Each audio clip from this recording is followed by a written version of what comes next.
Yes. Great. So, Can you open the camera if you don't mind? Oh, sorry. I don't know why it's open with the camera off. Yes. Yeah. Good that you Perfect. told. Perfect. You can continue. Thank you. Such a pretty face. It's a waste. You're so handsome, please. My wife thinks different, but this is what's happened after 25 years of marriage, right? Yeah, right. So the question is, as we see FDA approval of cannabis-based drugs like Sativex or Epidiolex that makes a global impact on the taking of cannabinoids, we must always be reminded that the USA for more than 80 years has prohibited cannabis medicine on federal basis and still let the medical cannabis sector look like a Swiss cheese in the US and over its borders in its influence sphere. Did you think that the FDA approval can be the only common base for recognition of medical cannabis as a source of cure, or should the global regulation be more balanced by significant medical agencies like the European Medical Agency or especially the Israeli Drug Register, as they already agreed to set new standards to counterbalance the FDA global impact in cannabis medicine? Long question, very compact question. So there is a drug called Meiri that is a pure THC, and it's a drug for many years. The FDA doesn't care where the molecule comes. It's the fact that it's synthetic, purified, and single molecule. So if you take a synthetic purified single molecules from cannabis and you go all the route of the FDA won't care that it's coming from cannabis. The breakthrough was that actually GW as a company succeed to cross with the Sativex, which was 50% THC, 50% CBD from plants. So they combined two plants to have a ratio of 1:1 THC and CBD, and this succeeded to cross the FDA. And this was a breakthrough in two ways. One, it's plant derivative cannabinoid. It was two molecules together, and they succeed to cross it for FDA to prove the FDA they can always bring the ratio of the THC and CBD to 1:1, and these are two plants that they can grow always the same way, and they are very safe. And this is the breakthrough is they understand that you can take a plant and use it as a plant, as a medicine that authorized by the FDA. So it's not just that it's cannabis, it's way more than that. It's open a concept of herbal medicine through the FDA or how to do that. And I believe that, and I'm with discussion with the FDA in here and there, and I believe that the FDA is starting to be more and more open-minded to understand that, first of all, cannabis is not just a gimmick. It's really medicine that's helping in a lot of cases. Second, that we need to start to authorize medicines that are more complicated than just synthetic single molecules. There are many diseases, like neurodegenerative diseases like Alzheimer or ALS, cancers or other diseases that we are hitting our head to the wall for 15 years, 50 years to try to solve them, and don't even start to scratch, something. And it's probably will come with more complicated treatments and more complicated drugs.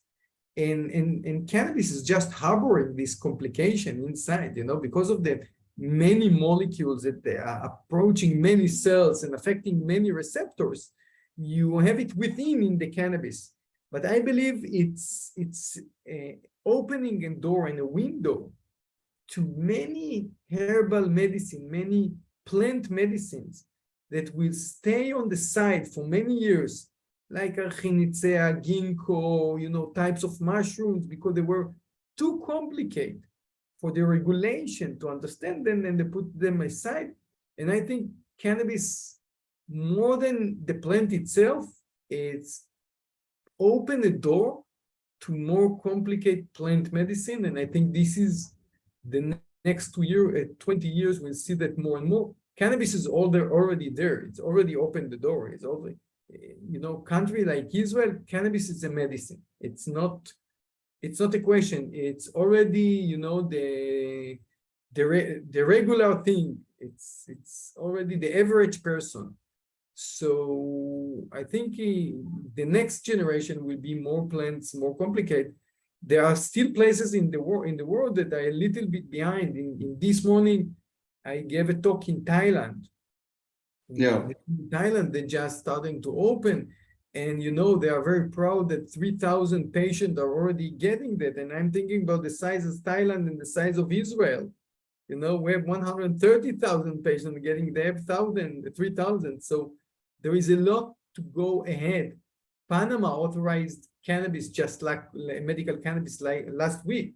So it's just starting to get the rhythm. But in the bottom line, I think the bottom line, what's important and what's really important, it's our duty to help patient to live, or people, humans, to live better. And it's not a joke. It's not just economic. It's not how much we can sell or import or export. It's people that suffer every day, and we can help them. And this is extremely, extremely important, to do everything that we can, not to close our eyes, not to be afraid, to do everything we can help them. And sometimes we need to be aware that we're doing something wrong, and to go back and to go forward until we will find the way that people will have better life. And cannabis is part of that, and playing a big part, because it's helping a lot of people. Yeah, you're talking about the timeline going back and forth. Since Israel is on its way for many centuries, years. I mean, from the early beginning of the 60s, late 50s, you're in this research, so you have a lot of knowledge, a lot of experience, and also in the administrative, you are one of the role models, and I hope that we can learn a lot of these things, and I hope that, I mean, it's slowly that we are going to, drop by drop, we're going to make a hole in the stone of FDA, because it's still, I mean, it's a thing of believing, as you said. Curing should be something that should come for free. If you see the society in the US with the whole discussions about the health system, if there should be a state health system. For the US, it's a view from the financial side. And so the FDA has to change. I hope they will change more and more. But yeah, you have to put aside the financial aspects if it comes to cure people. I'm totally so I have a comment on that, okay? Since Israel, the country is kind of sponsor or subsidize the medicines, the government and the regulation and the hospital have a reason, or have, they want cheap medicines, they prefer cheap medicine.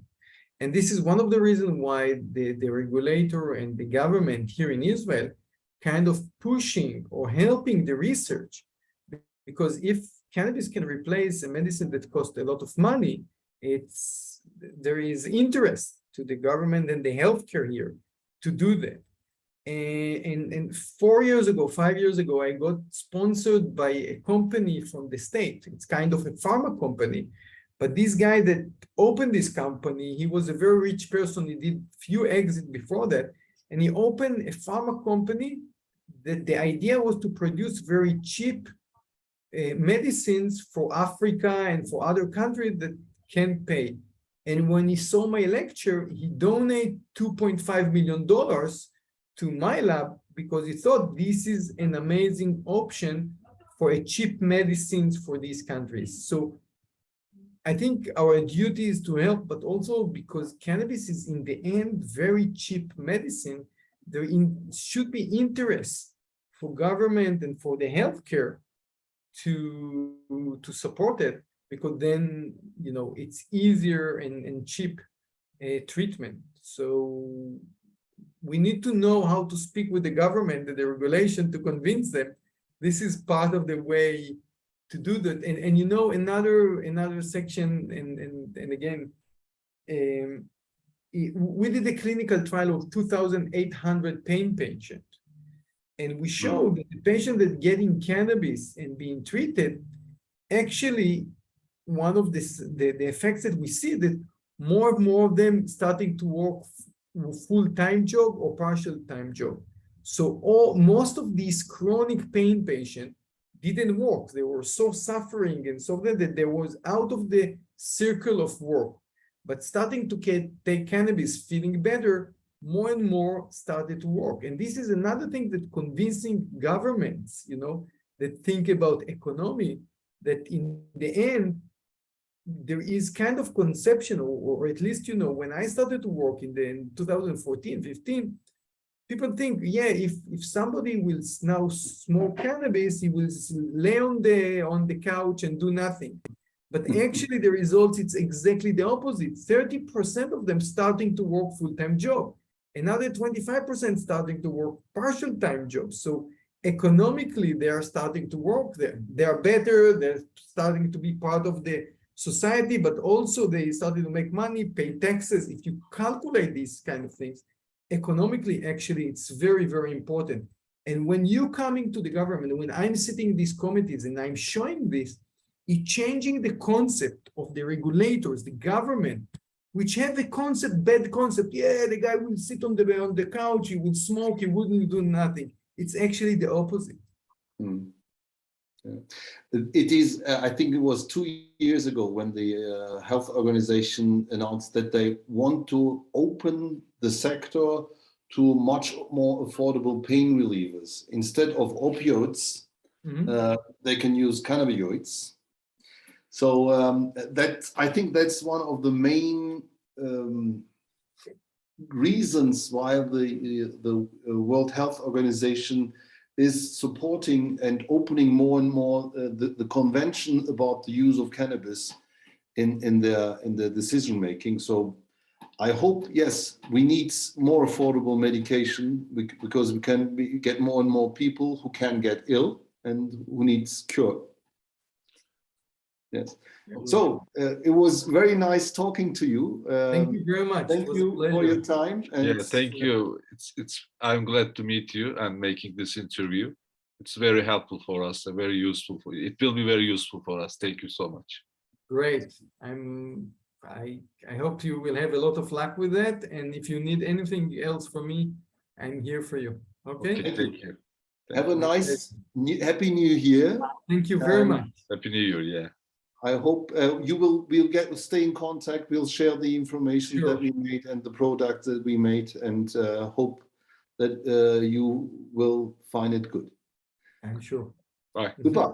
Okay, bye-bye. Bye.